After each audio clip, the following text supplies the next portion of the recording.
Hello les amis, donc je voulais juste partager avec vous la cuisson de cheveux de la Laylatul Qadr. C'est une réussite, masha'Allah. Voici la pâte. Ne me demandez pas combien j'ai mélangé de farine. Je ne sais pas du tout. Ça peut être 3 comme 4 kilos, je sais pas.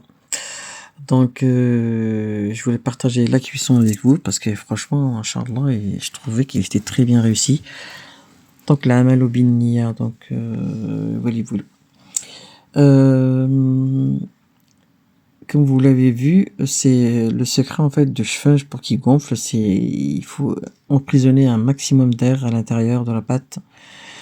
Savoir que il avait déjà poussé et puis comme c'était trop tôt pour la cuisson, j'ai de nouveau dégazé, c'est-à-dire enlevé l'air qu'il y a dans la pâte, pas complètement, hein. Et après vous laissez de nouveau gonfler et ainsi de suite jusqu'à ce que vous arrivez à la cuisson. Donc c'est ce qui est arrivé, c'est pour ça que vous voyez les bulles dans la pâte, et quand vous voyez des grosses bulles comme ça veut dire que c'est bon signe. Donc la cuisson c'est comme d'habitude, hein, on fait dans une poêle, on met un bain d'huile, et dans la deuxième poêle on met un tout petit peu d'huile. Ça permet de préparer les chevignettes pour la cuisson du bain d'huile. Il faut qu'elle gonfle d'abord un tout petit peu dans la première poêle avant d'aller prendre un grand bain. Donc voilà. Le fait que vous dégazez la pâte, ça apporte du croustillant, vous voyez, du croustillant et l'élasticité. Parce qu'au début, je pensais qu'elle était un petit peu liquide, mais le fait de l'avoir de nouveau retravaillé, et bon, pas complètement, hein, l'avoir retravaillé et dégazé en même temps, ça lui a donné un petit peu plus d'élasticité et ça m'a permis un petit peu de faire les boules sans que ça parte ça part en vrille, quoi. Parce que quand c'est liquide, ça va être compliqué de faire de faire des boules. Donc voilà. Et c'est tout. Donc voilà, c'était le chouj de Laylatul Qadr.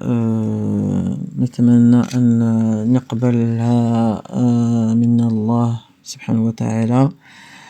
Qu'Allah accepte nos jeûnes, nos hasanat et nos salats, bien sûr, et notre jeûne. J'ai dit 2 fois.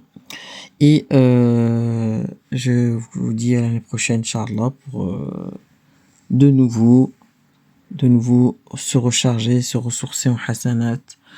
Et n'oubliez pas,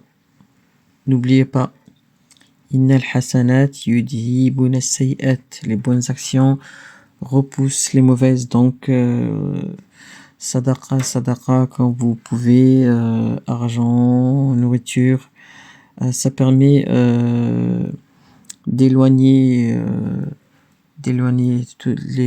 le mal de soi, et puis voilà.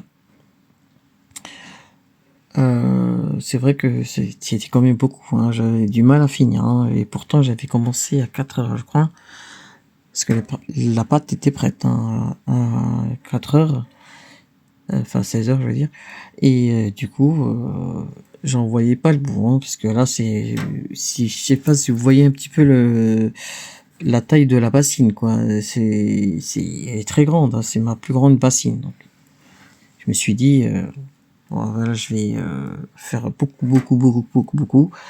Et bon, j'ai fini, hein, c'est l'essentiel. J'ai quand même fini à 6 heures, quand même, 18 heures quand même.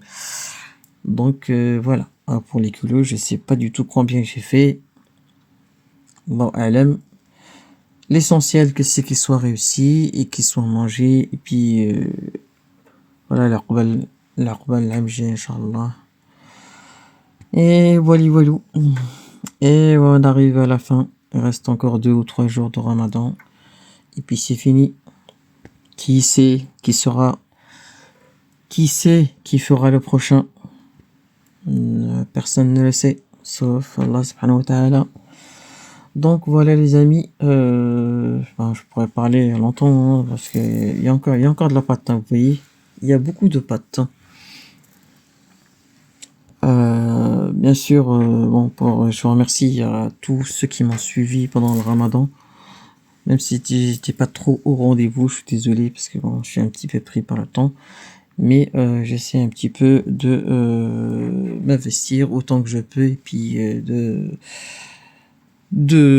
vous faire plaisir. Donc voilà, voilà la réussite. Et taqabbalallahu lina wa lakum jami'an muslimin. Likez, partagez. Salam alaikum.